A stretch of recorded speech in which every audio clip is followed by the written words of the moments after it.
The other big story which we wanted to address, and we've invited someone who's written about it, is the Indigo story, the Indigo crisis. Now, flight disruptions continue with around 500 Indigo flights cancelled yesterday. The DGCA is examining the airline's detailed response to the show cause notice. Indigo says it is realistically not possible to pinpoint the exact cause and has sought more time for a full root cause analysis. The airline cited multiple triggers such as technical glitches, weather issues, winter schedule, shift congestion, and the impact of the new FDTL crew rostering rules. Sources now say that the 4-member DGCA probe panel is likely to summon Indigo CEO Peter Elbers and the COO on Wednesday, that is tomorrow, that is 10th of December, as part of the ongoing investigations. So much angst and focus on the airline, but Hetal Dalal of IiAS, she's president and CEO at Institutional Investor Advisory Services, has written about the leadership's responsibility, the board's responsibility, and how she views what has happened as basically an abdication of that responsibility. Jinesh, Joshi is research analyst at PL Capital, so we'll get you a stock view as well. But Hetal and Jinesh, thanks very much for joining us. Hetal, so I just wanted to start. You say the board's silence deafening. What explains this absence of leadership communication? I mean, this is one of the largest crises that any airline could face. So good morning, everyone, and thank you for having me on the show.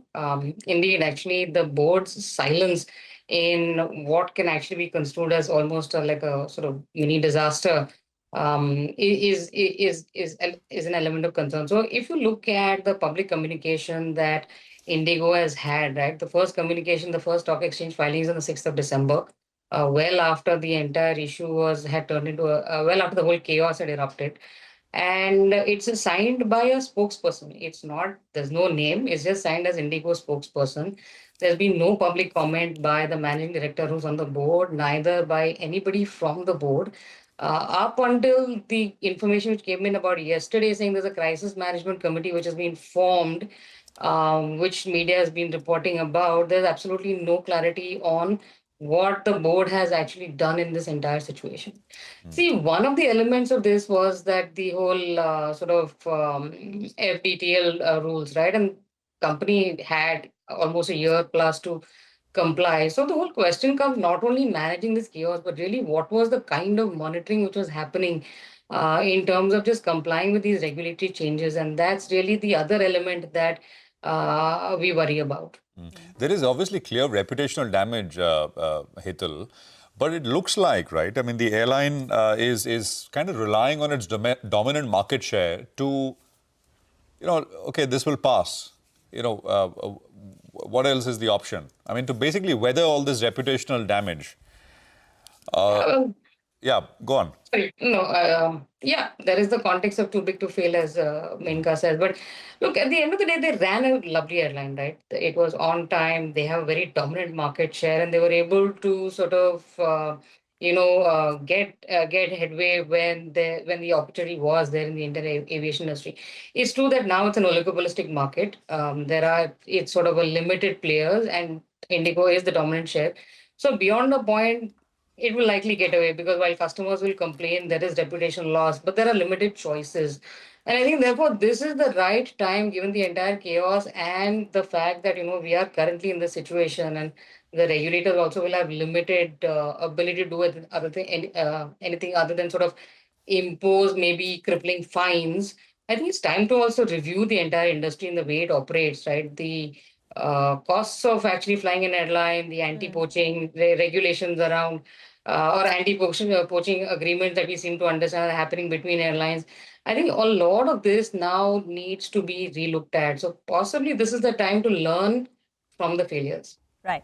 Hetal, from a management accountability point of view, do you think the CEO needs to step down? His position is untenable. And what about the board responsibility from here on? I think the CEO is not on the board and the CEO is responsible for running the business, which is really the dichotomy, right? But you do have a managing director on the board. Rahul Bhatia is the managing director and the promoter of the company, and he holds an executive capacity. So at this stage, given that you have an executive director on the board, the ultimate responsibility does end up with the board, right? You have an ED, you have a bunch of non-executive directors and people who understand regulators, who have experience with, sort of regulations, experience with the industry. And therefore, the entire apathy that the board seems to be showing at this point in time is surprising, given that they are actually a bunch of extremely experienced and well-established professionals. Hetal, it's a question maybe not for you, but since you're with us, I'm asking it. You said this is the time to, I think, for example, pilots, anti-poaching. So I remember about a year ago, there was this podcast I was listening to. It said that, you can't, it's not so easy. You can't suddenly get more pilots because there is, I think, there are 12-month window, 12-month notice periods, etc. I mean, those kind of things. And this is approved by the DGCA as well. So maybe at that point it was needed. Maybe now it's time to review. But do you think the government needs to actively work on fostering more players, more viable players in a critical industry like this? And that is something which we will see. What's your sense? No, definitely. Like I said, I think it's time to learn from the lessons. The oligopolistic market is not necessarily healthy from a customer standpoint. You certainly need to have more competition. And not only should they revisit the entire aviation industry and the structure that it's come down to, right? There were far many more players about a decade or two earlier. Now it's just become basically top three, top four. And I think that's certainly something that the industry should look at. I think the other thing is the government, right? It gives them an opportunity to also build more public infrastructure. Look at better quality train infrastructure, better quality road infrastructure. So this is for all intents and purposes clearly a crisis, but it's clearly something that everyone can learn from. Okay, all right. Good morning, Hetal, as well as Jinesh, and very valid points, Hetal, that you have raised. But what do you do with the stock? Jinesh Joshi joins us to help us out with exactly that. Jinesh, someone said that Interglobe is going to fall maybe 10%, 15%, or even 20%. Investors would be enthused. But this appears like a bigger issue. What is your view on the stock post the 21% correction that we've seen? Would you advise people to gradually start getting in because things will gradually get sorted out? Or do you think there's too big an issue and it'll take longer term? In that sense, it'll hurt earnings. Your view on the stock? Morning, Nigel. I think this is a slightly longer term issue. See, I think the cost escalation part, I mean, if I look at the pilots to plane ratio for Indigo, it is at about 13. Now, if I assume that it goes to 16, you see a 9% cost escalation in the employee cost base. So that can definitely hit earnings in the near term. But I think the bigger problem for them is to kind of hire pilots, because if I remember right, in 2024, approximately 1,200 commercial pilot licenses were issued. And given Indigo has to kind of reach that number of, say, about 16, they will need about 3 additional pilots per plane. And that amounts to about 1,100 pilots in terms of hiring. So I think when it comes to hiring, the challenge is definitely there. So on that side, I think meeting the norms can be a bit of a challenge. And effectively, what that means is that the ASKM guidance is at a risk of being missed. So for instance, for 3Q, the high teens guidance that they have given, and also for FY26, the guidance that they have given for early teens, to my mind, if the FDTL norms are in enforcement strictly, then I think that could be at risk of being missed. So I think the near-term pressure on earnings will be there from the employee cost perspective. But I think the bigger challenge is how they meet that ASKM guidance given the shortage of pilots. So then, you're advised not to get into the stock, right? No, I think wait in. Yeah, okay. No, we got that clear. What about SpiceJet? Look at it or not? Nigel, I don't cover that name, so I will not be able to comment on it. Okay. All right.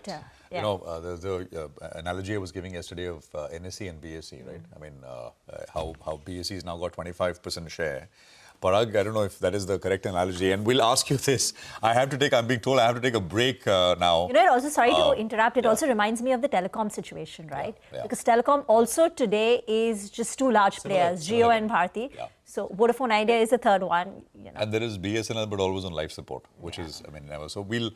a lot of these sectors in focus in that sense, on the back of course, what has happened. Jinesh, Hetal, thank you very much for coming on and talking to us about this important issue. Appreciate your time here on CNBC-TV18.